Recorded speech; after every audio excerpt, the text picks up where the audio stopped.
Economics में demand और supply एक महत्वपूर्ण घटक का कार्य करता है। जब डिमांड और सप्लाई बराबर होते हैं तो इक्विलिब्रियम का पॉइंट मिलता है। यदि हम इन्फ्लेशन और डिफ्लेशन की बात करते हैं तो उसमें भी हम डिमांड और सप्लाई के आधार पर ही इन्फ्लेशन और डिफ्लेशन का निर्धारण कर पाते हैं। जब डिमांड अधिक रहती है और पूर्ति कम रहती है तो उस अवस्था को हम इन्फ्लेशन कह देते हैं, और जब पूर्ति अधिक रहती है, मांग कम रहती है, तो उस अवस्था को मंदी यानी डिफ्लेशन कहते हैं। जब हम एम्प्लॉयमेंट थियरी की बात करते हैं तो उसमें भी हम क्लासिकल थियरी को पढ़ते हैं, और क्लासिकल थियरी यह कहते हैं कि पूर्ति अपनी मांग स्वयं सृजित कर लेती है। इन्होंने अर्थव्यवस्था में पूर्ण रोजगार के निर्धारण के लिए पूर्ति को एक महत्वपूर्ण घटक माना। और जब हम कीन्सियन थियरी की बात करते हैं तो कीन्स कहते हैं कि एग्रीगेट डिमांड के कारण अर्थव्यवस्था में रोजगार को पैदा किया जा सकता है और उस मांग को बढ़ाकर अर्थव्यवस्था में रोजगार के पूर्ण बिंदु को पाया जा सकता है। इस प्रकार से हम कह सकते हैं कि अर्थशास्त्र में डिमांड और सप्लाई एक ऋण का कार्य करता है। डिमांड और सप्लाई को आधार मानकर ही हर एक महत्वपूर्ण टॉपिक और थियरी की चर्चा होती है। हमने अपने पिछले वीडियो में डिमांड के नियम, डिमांड की परिभाषा और डिमांड की लोच की श्रेणियों को देखा था। इस वीडियो में हम पूर्ति के नियम, पूर्ति की परिभाषा और पूर्ति के लोच की श्रेणियों को देखेंगे। चलिए हम सबसे पहले पूर्ति को समझते हैं। आखिर पूर्ति है क्या? पूर्ति शब्द का अर्थ है किसी वस्तु की उस मात्रा से लगाया जाता है जिसे विक्रेता एक निश्चित समय अवधि तथा निश्चित कीमत पर बेचने के लिए तैयार रहता है। उदाहरण के लिए यदि यह कहा जाए कि बाजार में गेहूं की पूर्ति 1000 क्विंटल की है तो यह कहना उचित नहीं होगा, क्योंकि इसमें गेहूं की कीमत और समय का उल्लेख नहीं है, जो अभी हमने जस्ट इसकी चर्चा की। यदि यह कहा जाए कि बाजार में 250 रुपये प्रति क्विंटल की कीमत पर 1000 क्विंटल गेहूं की पूर्ति है तो इसे हम पूर्ति कह सकते हैं, क्योंकि इस एग्जाम्पल में हम गेहूं की प्रति इकाई क्विंटल की कीमत और एक निश्चित समयावधि यानी जिस समयावधि में वह 1000 क्विंटल गेहूं की पूर्ति कर रहा है, यानी इस उदाहरण में एक समयावधि और एक कीमत की भी चर्चा की गई है। चलिए अब हम मांग के नियम को पूर्ति के नियम को समझते हैं। पूर्ति का नियम मांग के नियम के विपरीत है। जैसे कि मांग के नियम में कीमत बढ़ने से मांग घटती है और कीमत घटने पर मांग बढ़ती है। यह मांग और कीमत के बीच ऋणात्मक संबंध व्यक्त करती है, जबकि पूर्ति के नियम में कीमत और पूर्ति का धनात्मक संबंध होता है। जब हम मांग का नियम पढ़ रहे थे तो उसमें हमने एक रेखाचित्र बनाया था। उस रेखाचित्र में हमने वस्तु की कीमत और वस्तु की मांग के बीच एक संबंध स्थापित किया था, जो एक ऋणात्मक संबंध था। उस रेखाचित्र में हम यह देख रहे थे कि जैसी वस्तु की कीमत बढ़ रही है, वस्तु की मांग घट रही है, और वस्तु की कीमत घटने पर वस्तु की मांग बढ़ जा रही है। अर्थात वह वक्र का ढाल एक ऋणात्मक ढाल था। लेकिन पूर्ति के नियम में वस्तु की कीमत और वस्तु की पूर्ति के बीच एक धनात्मक संबंध होता है। अर्थात जैसे जैसे वस्तु की कीमतें बढ़ती हैं वैसे वैसे वस्तु की पूर्ति भी बढ़ती है। चलिए अब हम पूर्ति के नियम की परिभाषा को समझते हैं, जिसे वाटसन ने परिभाषित किया है। वाटसन के अनुसार पूर्ति का नियम बताता है कि अन्य बातों के समान रहने पर एक वस्तु की पूर्ति इनकी कीमत के बढ़ने से बढ़ जाती है और कीमत के घटने से घट जाती है। पूर्ति का नियम मांग के नियम की भांति एक गुणात्मक कथन है, न कि परिमाणात्मक कथन। अर्थात हमने मांग के नियम में यह देखा था कि वस्तु की कीमत बढ़ने पर वस्तु की मांग घट जा रही है और वस्तु की कीमत घटने पर वस्तु की मांग बढ़ जा रही है। लेकिन हम यह नहीं आंक पा रहे थे कि वस्तु की कीमत बढ़ने पर मांग कितनी घट गई और वस्तु की कीमत घटने पर मांग कितनी बढ़ गई। ठीक उसी प्रकार से हम पूर्ति में भी इसकी स्पष्ट चर्चा नहीं कर पाते हैं। इसकी स्पष्ट जानकारी हमें पूर्ति की लोच में मिलती है, जिसे हम आगे पढ़ेंगे। वाटसन की परिभाषा को हम एक तालिका के द्वारा समझ सकते हैं।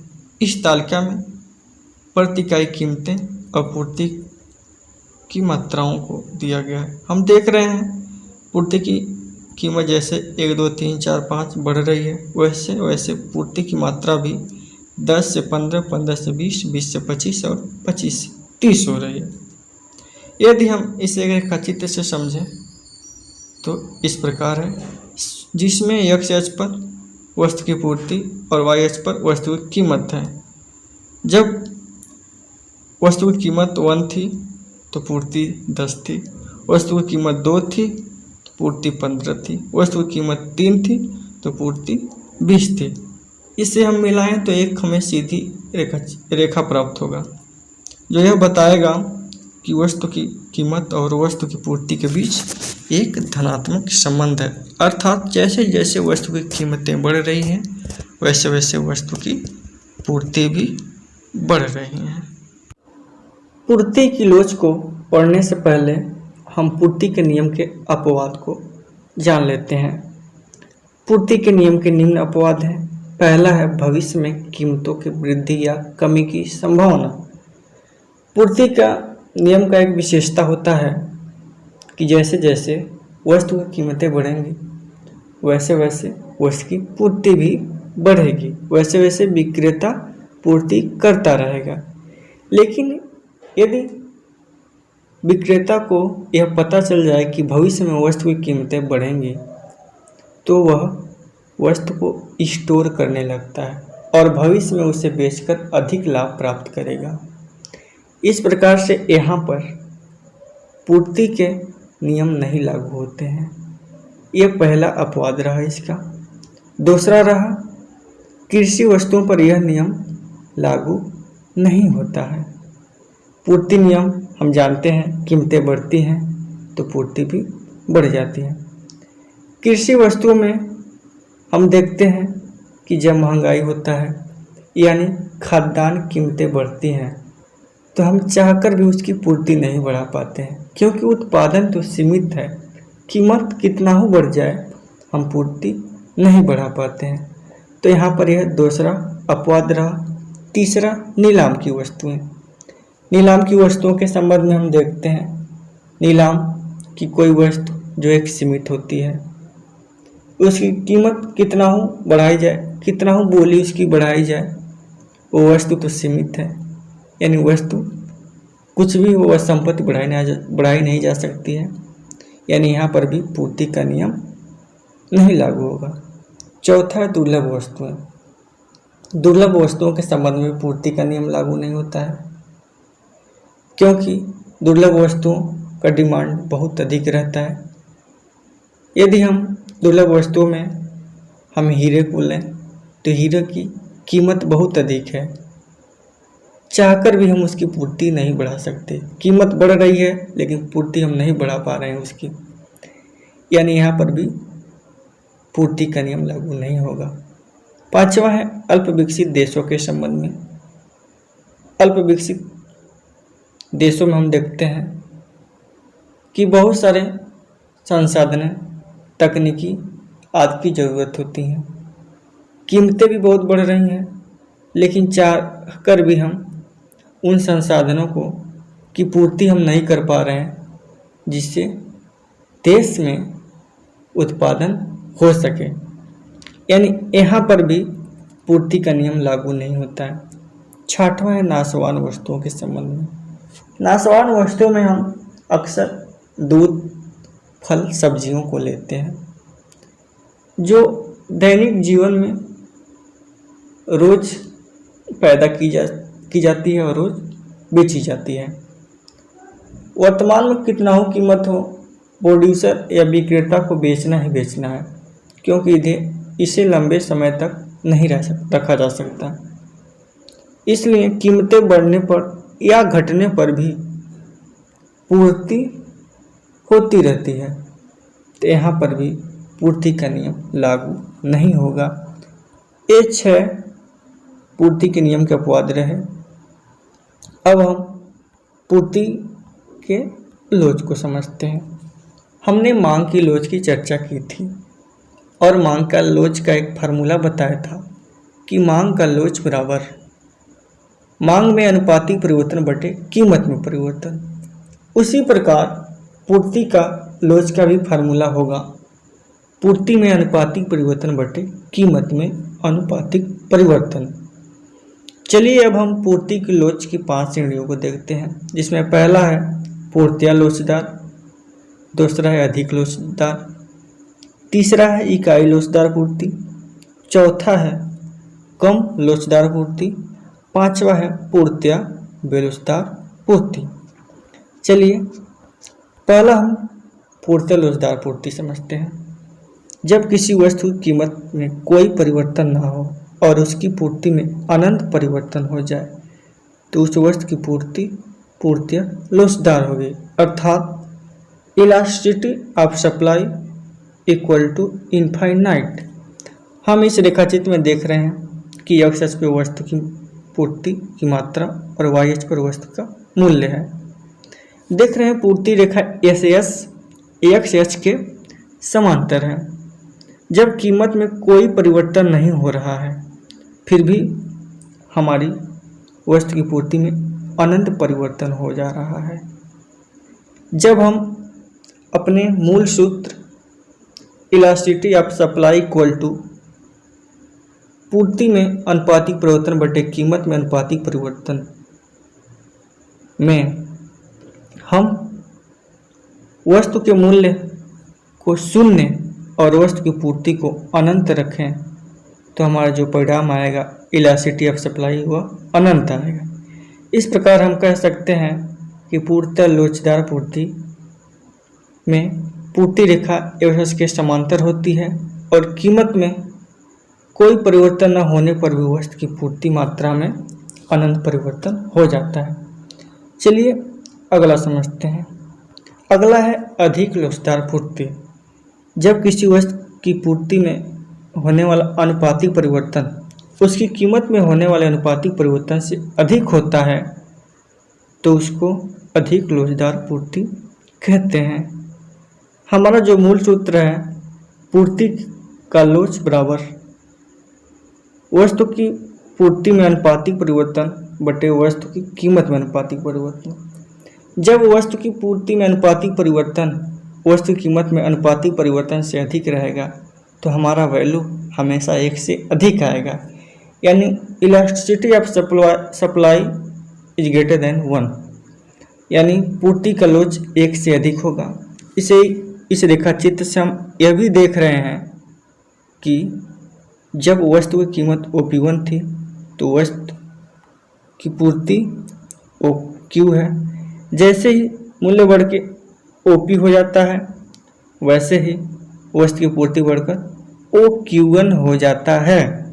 देख रहे हैं कीमत में परिवर्तन PP1 और वस्तु की पूर्ति में परिवर्तन Q1Q है। देख रहे हैं कि कीमत में अनुपातिक परिवर्तन के अपेक्षा वस्तु की पूर्ति में अनुपातिक परिवर्तन अधिक है। इस प्रकार से हम कह सकते हैं कि यहाँ पर पूर्ति का लोच 1 से अधिक होगा। चलिए अगले को देखते हैं। अगला है हमारा इकाई लोचदार पूर्ति। जब किसी वस्तु की पूर्ति में उसी अनुपात में परिवर्तन होता है जिस अनुपात में उसकी कीमत में परिवर्तन होता है, उस पूर्ति को इकाई के समान लोचदार पूर्ति कहते हैं। इस रेखाचित्र से भी हम देख रहे हैं कि जब कीमत OP2 था तो वस्तु की पूर्ति OQ1 है, जब कीमत OP है तो हमारी पूर्ति ओ क्यू है। हम देख रहे हैं जैसे जैसे यानी जिस जिस अनुपात में पूर्ति में परिवर्तन हो वस्तु की कीमत में परिवर्तन हो रहा है, वैसे वैसे वस्तु की पूर्ति में परिवर्तन हो रहा है। इस अवस्था में जब अपने मूल सूत्र पूर्ति का लोच बराबर वस्तु की पूर्ति में अनुपातिक परिवर्तन बटे कीमत में अनुपातिक परिवर्तन में हम कीमत के अनुपातिक परिवर्तन और वस्तु की पूर्ति के अनुपातिक परिवर्तन के मानों को रखेंगे तो हमारा वैल्यू 1 के बराबर होगा, क्योंकि कीमत में अनुपातिक परिवर्तन और वस्तु की पूर्ति में अनुपातिक परिवर्तन बराबर है, जो दोनों कटकर 1 के बराबर आ जाएंगे। अर्थात इकाई लोचदार पूर्ति में वस्तु की पूर्ति का लोच 1 के बराबर होता है। चलिए अगले को देखते हैं। अगला है कम लोचदार पूर्ति। जब किसी वस्तु की कीमत पूर्ति में होने वाला अनुपातिक परिवर्तन उसकी कीमत में होने वाले अनुपातिक परिवर्तन से कम होता है तो उस स्थिति को कम लोचदार पूर्ति कहते हैं। जब कीमत में अनुपातिक परिवर्तन पूर्ति में अनुपातिक परिवर्तन से अधिक होता है तो उसी अवस्था को कम लोचदार पूर्ति कहते हैं। जब हम अपने मूल सूत्र में कीमत में अनुपातिक परिवर्तन और वस्तु की पूर्ति के अनुपातिक परिवर्तन को मानों को रखेंगे और उस अवस्था में कीमत में अनुपातिक परिवर्तन अधिक है, यानी हर का मान अधिक है अंश से, तो कटकर हमेशा वैल्यू 1 से कम ही आएगा। यानी इस स्थिति में जो हमारा पूर्ति का लोच होगा वह 1 से कम होगा। इस रेखा चित्र से भी हम देख पा रहे हैं कि जब कीमत OP2 था तो वस्तु की पूर्ति OQ1 है, लेकिन जैसे ही कीमत बढ़ के OP हो गया हमारी पूर्ति OQ है। देख रहे हैं कीमत में अनुपातिक परिवर्तन PP2 और वस्तु की पूर्ति में परिवर्तन QQ1 है। चूँकि PP2 is greater than QQ1, इस प्रकार से कम लोचदार पूर्ति की व्याख्या इस रेखा चित्र से होता है। अगला है पूर्त्या बेलोचदार पूर्ति। जब किसी वस्तु की कीमत में बहुत अधिक परिवर्तन होने पर भी वस्तु की पूर्ति में कोई परिवर्तन ना हो तो उसे पूर्त्या बेलोचदार पूर्ति कहते हैं। जब वस्तु की कीमत यानी मूल्य में अधिक परिवर्तन होता है, लगातार परिवर्तन होता है, फिर भी वस्तु की पूर्ति में कोई परिवर्तन नहीं होता है तो उस अवस्था को पूर्त्या बेलोचदार कहते हैं। हम इस रेखा चित्र से भी देख रहे हैं कि जो हमारा पूर्ति रेखा है वो YH के समांतर है। जब कीमत OP2 था तो भी हमारी पूर्ति हमारी P2 B2 के समांतर थी। जब हमारा